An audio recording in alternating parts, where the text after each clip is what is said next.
അയാൾ എന്നെക്കാളും ഒരു വർഷം ജൂനിയറാണെങ്കിലും ഞാൻ എൻ്റെ ഗുരുസ്ഥാനത്ത് കാണുന്നത് അദ്ദേഹത്തെയാണ്. കാരണം ഞാനൊരു ഏതെങ്കിലും ഒരു ഇൻഡസ്ട്രിയിൽ സിനിമയിൽ എന്തെങ്കിലും ആയി തീർന്നിട്ടുണ്ടെങ്കിൽ, എന്തെങ്കിലും ഒരു ടെക്നിക്കൽ ബ്രില്യൻസ് എനിക്കുണ്ടെങ്കിൽ അത് പുള്ളിയുടെ നിന്ന് കിട്ടിയതാണ്. എൻ്റെ ബേസിക്കായിട്ടുള്ള ഒരു സിനിമാറ്റിക് ഗ്രാമർ, കൃത്യമായിട്ട് എനിക്ക് അതിനെപ്പറ്റി എനിക്ക് തന്നെ അറിയാം. ഞാൻ കൃത്യമായിട്ടും എനിക്ക് മേക്കിങ്ങിൻ്റെ ടെക്നിക്കൽ ഗ്രമാറ്റിക്കലായിട്ടുള്ള എല്ലാ കാര്യങ്ങളിലും എനിക്ക് നല്ല പിടിപാടുണ്ടെന്ന് എനിക്കറിയാം. അത് അഹങ്കാരത്തോടെ പറയുന്നതല്ല, ഒരു കോൺഫിഡൻസ് കൊണ്ട് പറയുന്നതാണ്. അത് കിട്ടിയത് ജിജോയുടെ ട്രെയിനിങ്ങിലാണ്. കാരണം ഈ പടയോട്ടമൊക്കെ ഷൂട്ട് ചെയ്യുമ്പോഴത്തേക്ക് ജിജോ ബേസിക്കലി സംസാരിച്ചുകൊണ്ടിരിക്കുക, ഇടയ്ക്കിടയ്ക്ക് അങ്ങനെ ചെയ്യണം, ഇങ്ങനെയാണ് ചെയ്യേണ്ടത്, ഇങ്ങനെയാണ് ചെയ്യുന്നത്. അയാൾ ബേസിക് ഗ്രാമറൊക്കെ എനിക്ക് പറഞ്ഞു തരുമായിരുന്നു വളരെ കാഷ്വലായിട്ട്. ഷൂട്ടിംഗ് സമയത്ത് പലപ്പോഴും എനിക്ക് ചില എക്സസൈസ് തരുന്ന പോലെ ഞാൻ ചോദിക്കാതെ എൻ്റെ അടുത്ത് ഈ ഒരു സീനൊന്ന് എടുക്കാൻ പോകുന്നതിന് തൊട്ടുമ്പോൾ പറയും, ഇത് എൻ്റെ ഈ സീൻ തന്നിട്ട് പറയും, ഈ സീനൊന്ന് ഷോർട്ട് ഡിവൈഡ് ചെയ്ത് വരാൻ പറയും. ഞാൻ ആദ്യം പേടിച്ച് നിൽക്കും. പക്ഷേ ഞാനിങ്ങനെ അപ്പോൾ എനിക്ക് അങ്ങനെ അസിസ്റ്റൻ്റ് ആർട്ടിസ്റ്റിന് അങ്ങനെ അവസരം കിട്ടത്തില്ല, ആരും അങ്ങനെ കൊടുക്കത്തില്ല. ഒരു വലിയ സീനാണ് എനിക്ക് തരുന്നത്, വലിയ ക്രൗഡും കുതിരയും പട്ടാളമൊക്കെ ഉള്ള.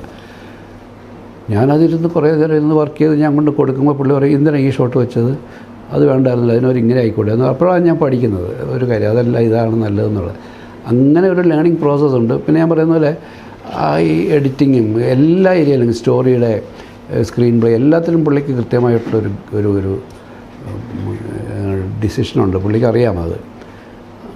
പിന്നെ ചിന്തിക്കുന്നതൊക്കെ ഔട്ട് ഓഫ് ദി ബോക്സ് എപ്പോഴും ചിന്തിക്കുന്നത്. നമ്മളത് ഇപ്പം ആദ്യത്തെ സിനിമാസ്കോപ്പ് സിനിമ ചെയ്യുന്നത് അവരാണ്.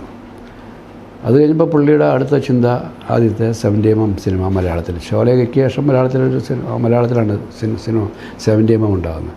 അപ്പോൾ അതിൻ്റെ പുറകിലുള്ള എഫേർട്ട് നമ്മളൊക്കെ അതിൻ്റെ ഒരു പോസ്റ്റ് പ്രൊഡക്ഷൻ വർക്ക് എന്നൊക്കെ പറയുന്നത് എന്നെ സംബന്ധിച്ചോളം ഭയങ്കര ഹോളിവുഡിൽ പോയി സിനിമ പഠിച്ച അവസ്ഥയിലാണ്.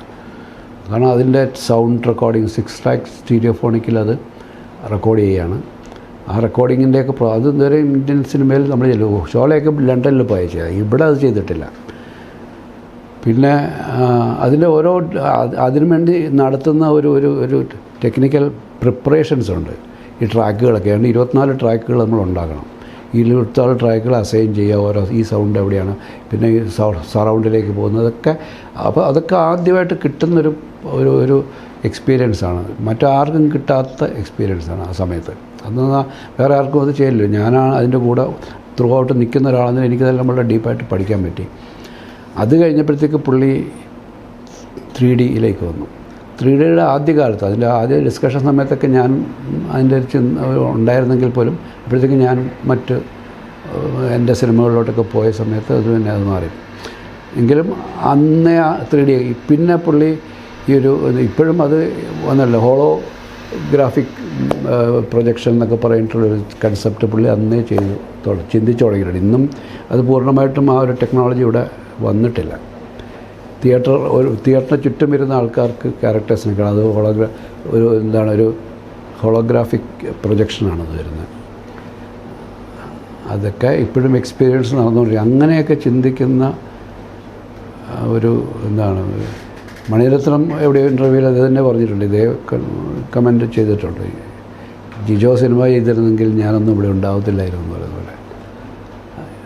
ഇപ്പോഴും പുള്ളി തന്നെ ഈ ബറോസ് എന്ന് പറയുന്നത് ഭയങ്കര തോട്ടായിരുന്നു പുള്ളിയുടെ. പിന്നെ എന്തൊക്കെ കാരണങ്ങളാൽ പുള്ളി അതിൻ്റെ ഭാഗമല്ലാതായി മാറിപ്പോയെന്നേ ഉള്ളൂ. പക്ഷേ ഇപ്പോഴും പുള്ളി വലിയൊരു പ്രോജക്റ്റ് ഇപ്പോഴും വർക്ക് ചെയ്തുകൊണ്ടിരിക്കുക. ഞാനൊരിക്കൽ സ്റ്റുഡിയോയിൽ ചെന്നപ്പോൾ ഒരു ഹോള് മുഴുവൻ ഇങ്ങനെ പുള്ളി പടം വരച്ച് ചുണ്ടൻ എന്ന് പറഞ്ഞൊരു പ്രോജക്റ്റാണ്. ഈ ചുണ്ടൻ വള്ളങ്ങളുടെ ഹിസ്റ്ററി, അതെങ്ങനെ ഉണ്ടായി, അതിനെപ്പറ്റി വലിയൊരു പ്രോജക്റ്റിൻ്റെ പുറകിലാണ് പുള്ളി.